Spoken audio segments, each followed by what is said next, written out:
السلام علیکم۔ میں آپ سے بات کرنا چاہ رہا ہوں کہ جو بچے اکثر بیمار رہتے ہیں اور سمجھ نہیں آتی کیا مسئلہ ہے کیا نہیں، اکثر وہ بیماری میں مبتلا رہتے ہیں۔ آپ کافی دوائیں یا ڈاکٹر کو دکھا کر تنگ آ چکے ہیں، وہ ٹھیک نہیں ہوتے۔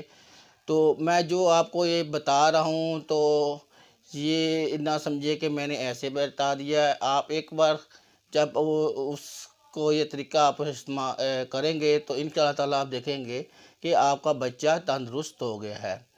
تو جو بچے کی طبیعت آپ کو سمجھ نہیں آ رہی، کافی دکھا چکے ہیں حکیموں کو، ڈاکٹروں کو، اور وہ اسی بیماری کا نہیں پتہ چل رہا، وہ اکثر بیمار رہتے ہیں، تو ان کو چاہیے کہ انہیں آپ گاؤں میں لے جائیں، یعنی پنڈ یا گاؤں کے ماحول میں۔